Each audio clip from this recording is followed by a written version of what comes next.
Assalamualaikum warahmatullahi wabarakatuh. Alhamdulillah wa syukurillah wa ni'matillah amma ba'dah la haula wa la quwwata illa billah. Alhamdulillah, selamat pagi anak-anakku sekalian. Bapak saat ini berada di hutan di belakang perumahan Korem Lempake. Di belakang Bapak ini subhanallah membentang pemandangan yang sangat indah. Ini adalah ciptaan Allah Subhanahu wa taala, diperuntukkan bagi kita semua umat manusia. Nah, sekarang tinggal bagaimana kita sebagai manusia dikaruniai nikmat oleh Allah ini agar bisa memanfaatkannya demi kemaslahatan umat, kemaslahatan masyarakat, dan tentu kita harus mensyukuri karunia Allah ini dengan cara tetap menjaga kelestarian alam ini. Jangan sampai kelestarian alam ini rusak hanya karena ulah jahil tangan-tangan manusia yang tidak bertanggung jawab, dan ini adalah kewajiban kita semua untuk menjaganya. Maka tidak salah kalau Allah mengingatkan kita semua dan dilakukan berulang-ulang. Fabi ayyi ala'i rabbikuma tukadziban. Maka nikmat Tuhanmu mana lagi yang engkau dustakan? Karena ternyata di sekitar lingkungan kita begitu banyak nikmat karunia, pemandangan alam panorama yang sangat indah. Semoga keberadaan alam yang indah ini tetap terus berlangsung ya, dan itu harus senantiasa kita jaga dan lestarikan, dan tetap masih ada untuk anak cucu kita nanti. Tetap semangat, kita mulai pelajaran kita pada pagi hari ini bersama Bapak, yaitu adalah pelajaran IPS terpadu. Silahkan simak materi berikut. Assalamualaikum warahmatullahi wabarakatuh. Alhamdulillah, anak-anakku sekalian yang semoga dirahmati Allah Subhanahu wa taala, kita bertemu kembali dalam pelajaran IPS terpadu.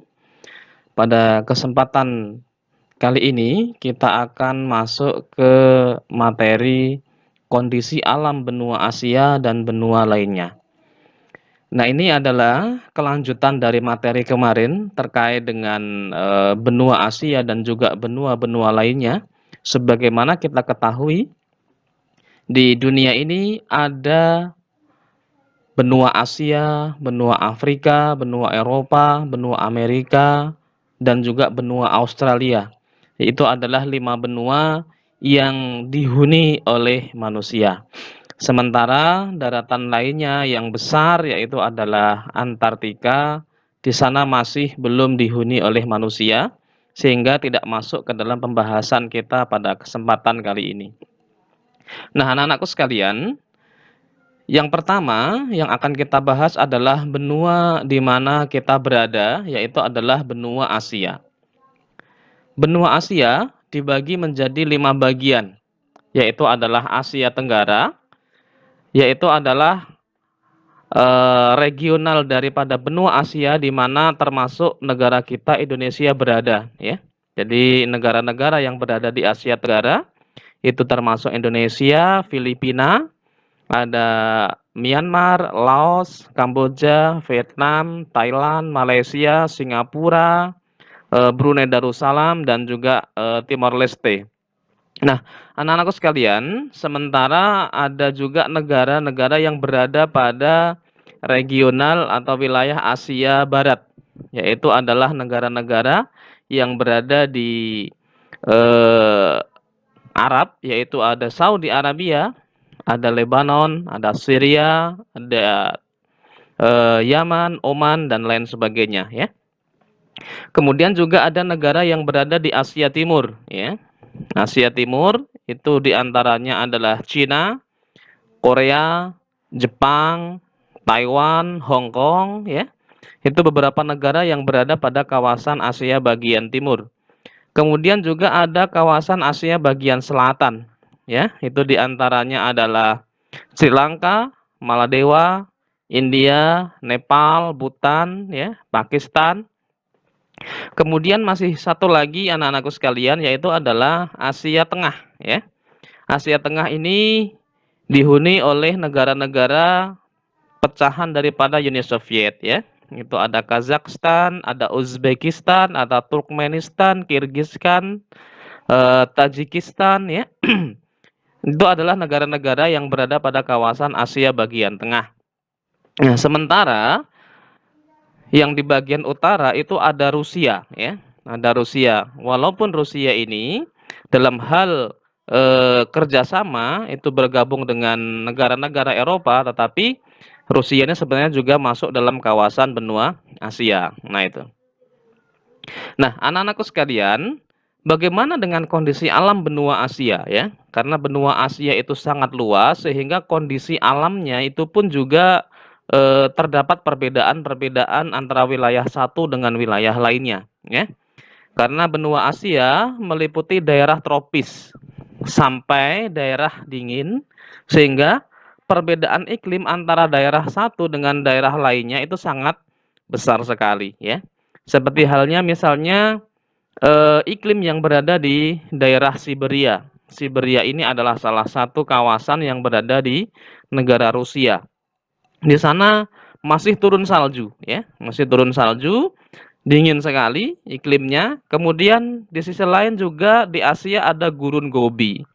Gurun Gobi ini adalah salah satu kawasan yang berada di negara Mongolia ya, yang dimana mereka masih pada iklim yang sangat panas karena terdiri dari gurun pasir yang sangat luas. Anak-anakku sekalian, ditinjau dari letak lintangnya, Asia itu terbagi menjadi 4 daerah iklim ya. Yang pertama itu daerah yang beriklim panas atau tropik ya. Ini terletak pada kurang lebih 11 derajat lintang selatan sampai dengan 23,5 derajat lintang utara. Nah, termasuk di antara negara-negara di Asia yang beriklim tropis itu ada Singapura, Malaysia, Brunei Darussalam, Timor Leste, Filipina, Kamboja, dan termasuk negara kita, Indonesia ya. Nah, ini. Kemudian ada daerah di Asia yang beriklim subtropik ya. Ini terletak pada 23,5 derajat lintang utara sampai dengan 40 derajat lintang utara ya. Di antara negara-negaranya itu rata-rata adalah negara yang berada pada kawasan kepulauan Pasifik ya. Ada Guam ya, ada Taiwan ya. Termasuk di dalamnya juga ada Hong Kong ya. Kemudian negara-negara yang berada pada kawasan kepulauan Pasifik lainnya ya. Nah, ini. Kemudian ada daerah yang beriklim sedang ya. Ini terletak pada kurang lebih 40 derajat lintang utara sampai dengan 66,5 derajat lintang utara ya. Ini beriklim sedang ya. Di antaranya ada Jepang, Cina, dan juga Korea. Kemudian juga ada daerah yang beriklim dingin ya. Ini terletak pada 66 derajat lintang utara sampai 82 derajat lintang utara ya. Seperti tadi dicontohkan itu adalah kawasan Siberia ya yang berada di negara Rusia. Kemudian juga ada iklim darat ya. Ini dapat dijumpai di wilayah Gurun Gobi ya dan juga Timur Tengah ya atau negara-negara Jazirah Arab ya atau yang ada di Asia Barat. Nah, iklim darat ini juga dibagi menjadi 2 ya, yaitu iklim kontinental dan juga iklim gurun ya. Nah, ini. Nah, anak-anakku sekalian, sementara untuk benua Afrika ya, benua Afrika ini sangat luas juga ya dengan keadaan relief yang berbeda. Tentu kemudian ini berakibat kepada iklim yang ada di sana ya. Ada daerah yang tidak menerima hujan sama sekali ya, itu adalah daerah Sahara dan Gurun Kalahari ya. Benar-benar tidak menerima hujan sama sekali ya. Nah, ini kondisinya ya sebagaimana anak-anakku lihat berada pada gambar ya. Gurun Sahara sangat gersang ya. Kondisinya seperti itu. Kemudian ada daerah subtropis ya yang terletak pada 30 derajat sampai dengan 35 derajat ya. Lintang utara atau lintang selatan adalah daerah Atlas dan juga daerah Tanjung Harapan ya yang berada di Afrika Selatan. Kemudian ada daerah yang juga menerima hujan, ya. Di antaranya adalah daerah-daerah yang berada pada sekitar Khatulistiwa, ya. Ini dalam setahun hujan terus-menerus. Kemudian juga sepanjang pantai timur, terutama di daerah Natal, ya, hujan karena angin pasat, ya. Jadi daerah pantai timur Afrika. Jadi negara-negara yang berada di sana. Kemudian juga pantai Guinea Atas, ya. Jadi hujan di daerah ini disebabkan angin monsun barat daya dan hujan turun dalam musim panas, ya. Nah ini. Kemudian ada daerah Abyssinia, ya. Hujan di daerah ini disebabkan angin monsun barat daya dan hujan turun dalam musim panas, ya. Daerah Abyssinia ini berada pada kawasan Afrika bagian timur, ya. Nah ini. Kemudian juga di sekitar Khatulistiwa ini banyak hujan, ya. Sementara daerah yang mendekati gurun pasir ini relatif kurang hujan, ya. Ini adalah kondisi alam yang berada di benua Afrika. Nah, kemudian kita masuk ke benua Eropa. Anak-anakku sekalian, benua Eropa ini adalah benua dengan dataran yang paling rendah di antara benua-benua lainnya, ya. Sebagaimana kita ketahui, benua Eropa ini sebenarnya masih satu daratan dengan benua Asia, namun mereka tetap dianggap sebagai benua tersendiri, ya. Nah ini. Nah, benua Eropa sendiri itu terbagi menjadi 5 kawasan, ya. Ada Eropa Utara, Eropa Barat, Eropa Tengah, Eropa Selatan, dan Eropa Timur. Nah, Anda bisa lihat, ya, ada beberapa negara yang berada pada kawasan-kawasan itu. Yang berwarna ungu, ya, itu adalah Eropa Timur. Yang berwarna oranye, ya, itu adalah Eropa Tengah. Kemudian yang berwarna merah itu adalah Eropa Selatan, ya. Kemudian yang berwarna hijau itu adalah Eropa Utara. Negara-negara yang berada pada kawasan Eropa Utara, misalnya ini adalah Irlandia, Swedia, Norwegia, Latvia, Lituania, dan juga Denmark, ya.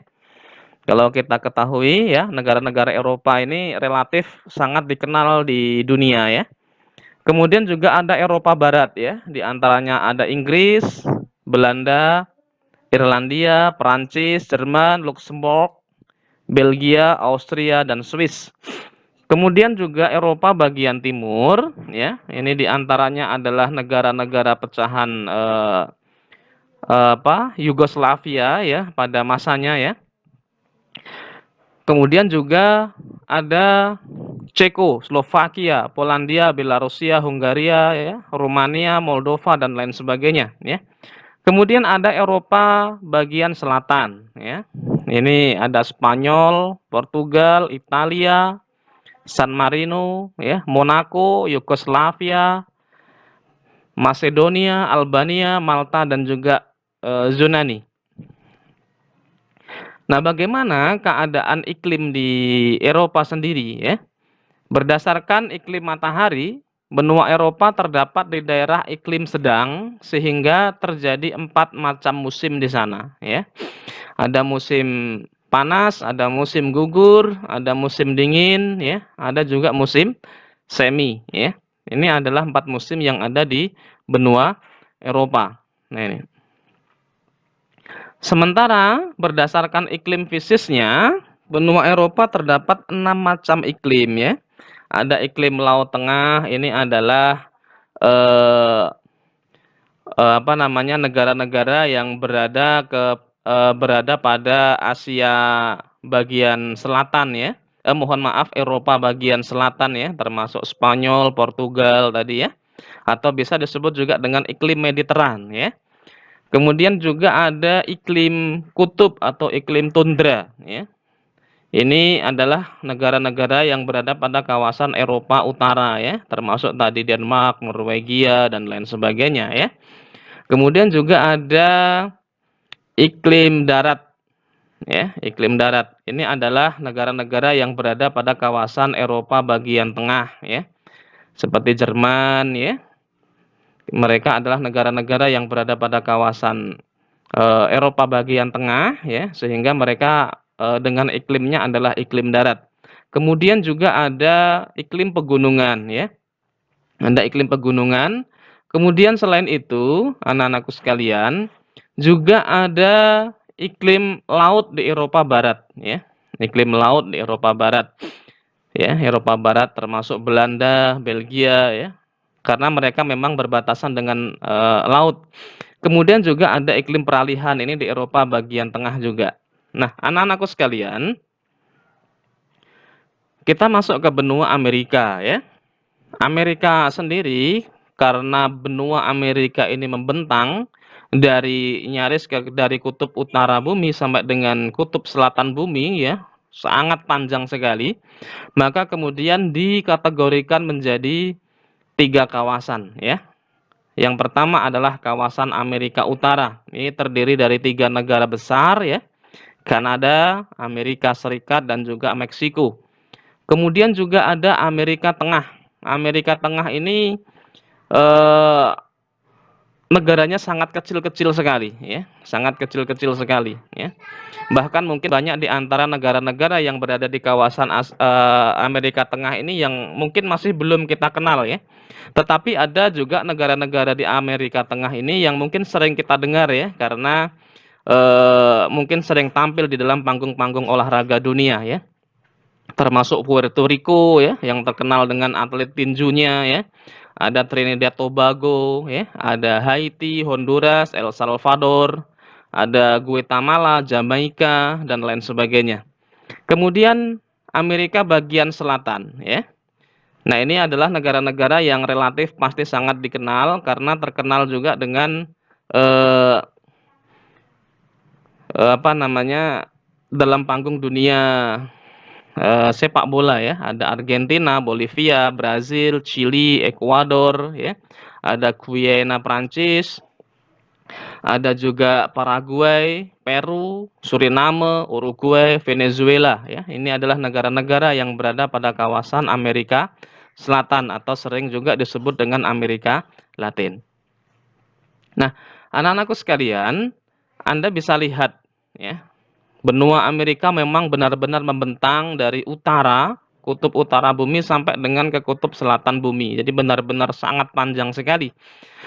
Karena sangat memanjang dari kutub utara sampai ke kutub selatan, maka iklim di Amerika ini juga bermacam-macam, ya. Tentu ini dimungkinkan karena daratan utara dan daratan selatan Amerika tadi sangat panjang sekali.